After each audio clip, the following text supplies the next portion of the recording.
Nagsampa ng reklamong rape through sexual assault at act of lasciviousness sa Justice Department ang panig ni Sandro Mulak laban kina Jojo Nones at Richard Cruz. Nakatutok si John Consulta.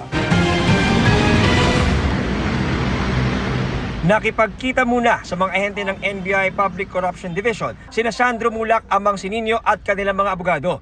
Pagkatapos ay tumulak sila papuntang Justice Department para sa pagkasamparoon ng reklamong rape through sexual assault at act of lasciviousness sa mga independent contractor ng GMA na sina Jojo Nones at Richard Cruz. Very grateful po ako sa NBI kasi tulungan po nila ako. It's really hard and sana makuha na po natin yung hustisya na dapat makuha. I'm just so glad that narating na namin itong araw na ito. Naantay namin lahat na araw na makapag-file na kami and eventually start fighting for justice. That belongs to Sandro. Itong mga dokumentong ito nga na nakikita nyo ngayon sa akin tabi ay ito yung mga kopya ng reklamo na ihain ni Sandro Mulak kasama nga ang kanyang pamilya at ang kanyang ama na si Nino Mulak. Ito'y kaugnay nga doon nga sa di umano'y pagkakaroon ng pang-abuso sa kanya. At nasa harapan naman ng sasakyang ito si Ma'am Laika Conares. Ito medyo busy siya ngayon, may mga kinakausap sa mensahe at nasa kanya rin naman ang pinaka-original na folder na naglalaman itong complaint na ito.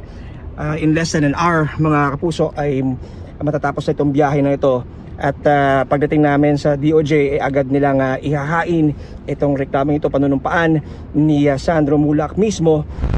Dumating din sa tanggapan ng DOJ ang dalawang testigo ni Sandro Mulak. Sa mahigit 200 pahinang reklamong kanyang pinanumpaan, idinitalya ang nangyari umano noong madaling araw ng July 21. Base sa kopya nito na aking nakuha, sa pamamagitan ng text ay inibitahan umano siya ni Nones sa kanilang hotel room at binanggit na ikakas siya dahil nagdidirect na umano ito.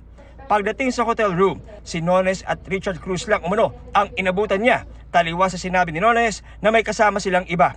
Pinilit umano siyang gumamit ng kulay puting pulbos na nauwi sa kanyang matinding pagkahilo.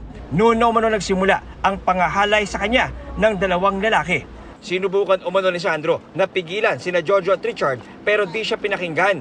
Sa isang punto, may ipinapanood pa umano si Nones na malaswang video. Sa mga unang tangka ay hindi umano makaalis agad si Sandro dahil sa sobrang hilo at hina. Hanggang nagkaroon ng pagkakataon at di na napigilan ni Nones at Cruz. Ang conclusion po ng aming investigators ay magsampa ng kaso laban doon sa dalawang respondent. Rape by sexual assault at acts of lasciviousness, several counts. Yun pong findings namin ay base sa medical examination, forensic evidence, and nag-conduct din po ang behavioral science division namin doon sa mga biktima. Nag-negative sa drug test si Sandro pero ayon sa NBI, 10 araw na nakalipas ang insidente nang magawa ang drug test. Nauna lang itinanggi ni Nones at Cruz ang aligasyon ng aktor. Hindi umano sila gumawa ng kahit anong sexual harassment abuse laban kay Sandro. Sabi nila sa Senado, kaya nilang patunayan sa korte na sila ay inosente at habang naghihintay ng due process ay humiling sa publiko na huwag silang husgahan. Para sa GMA Integrated News, John Consulta, nakatutok 24 oras.